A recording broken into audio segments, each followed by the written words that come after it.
Ambassador Robert O'Brien, former President Trump's national security advisor, also his special envoy on hostage affairs before he became the NSA. Good morning, Ambassador.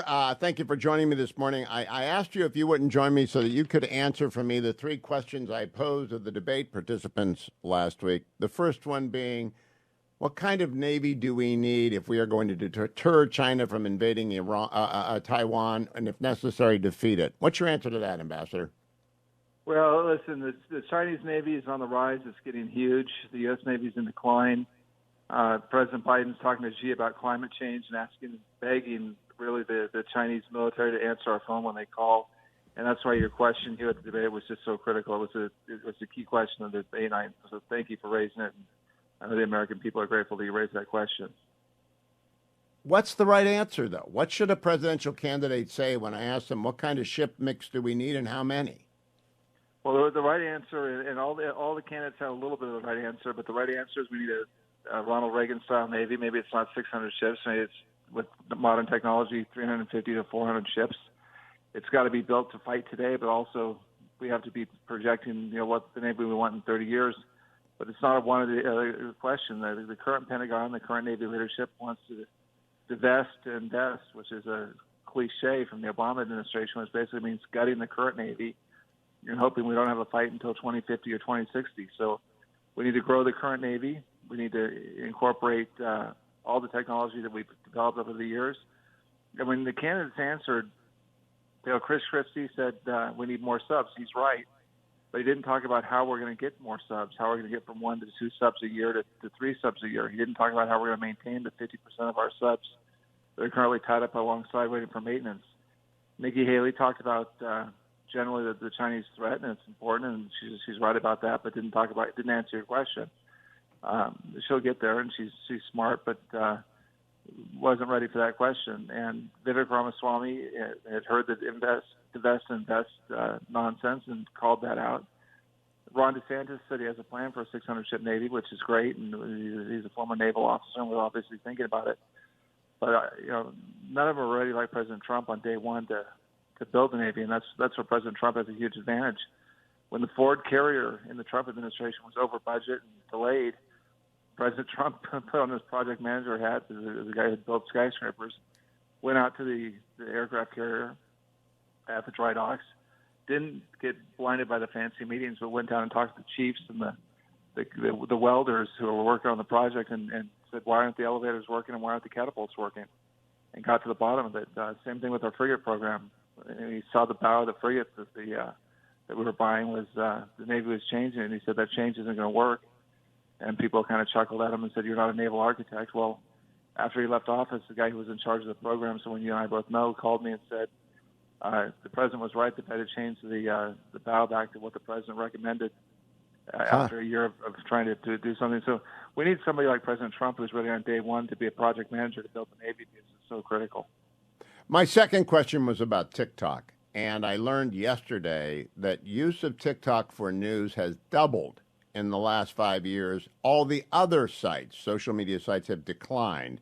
This is ominous, Ambassador O'Brien. Do you think it got through in the debate setting that we've got to get this out of the United States?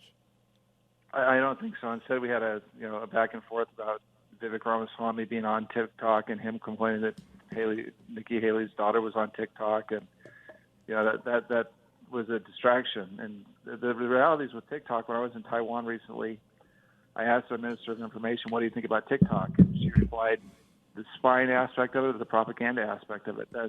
TikTok is out there to spy on us and to drive wedges between the American people and to polarize the country. And it's they use different algorithms here than they do in China. Here they promote teenage drinking and partying. In China they promote spelling bees. And it's a very dangerous application. We tried to ban it here, but it's not the only Chinese application that's dangerous. WeChat's dangerous. Weibo's dangerous. There are hundreds of Chinese apps that the Indian government has banned in India that we still allow to divide the American people and spy on us.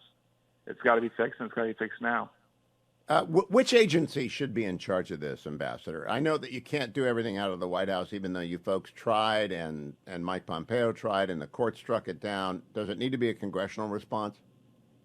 Well, we have to have congressional legislation because we tried to ban TikTok on the way out of office, and the Biden administration overturned that ban, as did the court. So you need the Department of Commerce to put a heavy division or the directorate at the Department of Commerce on this, and it's got to be backed up by congressional legislation. Yeah, I mean, right now, 10 of the 20 biggest tech companies in America and in the world are in Beijing, and we're spending all our time regulating Facebook and Apple and Google, at a time and hobbling them at a time that the Chinese are moving rapidly forward. So we need to figure this out quickly and not surrender big tech like we surrendered the Navy and other areas of past American leadership to Beijing. We're about to do the same thing with tech, and it's a bad idea. The last question I asked was about opioids. As we speak, General Secretary Xi and all of his communist buddies are in San Francisco, and Gavin Newsom has removed the opioid addicts and the open-air drug markets from San Francisco in a Potemkin-like village effort to show off the city on the hill and the Golden Gate Bridge. But the fact of the matter is, China is sending the precursor chemicals, and I don't believe them for a second when they say they'll stop. Do you? No, they won't stop. They told us in the Trump administration they'd stop. They did stop for a short period of time, but then they reemployed it because it's a weapon. It's an asymmetrical weapon to destroy America, just like TikTok is. The opioid endemic is killing hundreds of thousands of Americans, and we've lost more Americans to opioids in the past 2 or 3 years than we lost in the entire Vietnam War, and many of those were young, military-age males, and so it ties to the recruiting crisis we've got with the military, and it saps the will of the American people, and it's killing our heartland, and we've got to stop it. And the way to stop it is to prevent those chemicals from coming into Mexico, and then stopping the cartels from running the finished products up over the border. This is something we can do. We know how to do it, and we've got to get on it right away. Again, a day one priority that's been ignored for political reasons.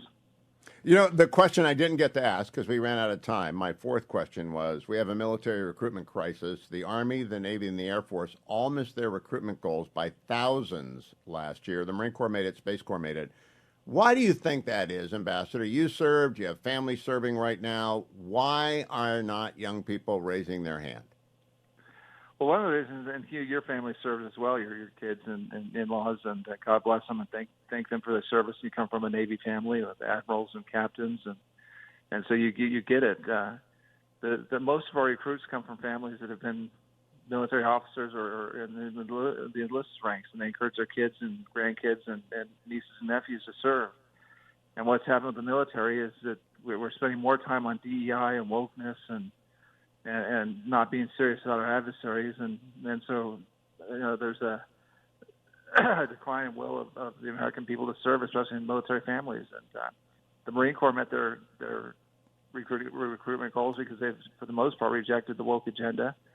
They rely on very tough training. They turn men, young boys into men and young women into Marines, and they've kind of, for the most part, rejected the DEI agenda and the trans agenda that the Army and Navy, unfortunately, and Air Force have at least been seen to embrace. I don't think that's entirely true, but the messaging is bad. We need to get the message out that we're training our young men and women to be warriors, to stand up and to do hard things and defend the United States of America, and that's the message we need to send, and that'll cure the recruitment crisis and get the dads and the grandparents and the moms to be proud of their kids joining the military again.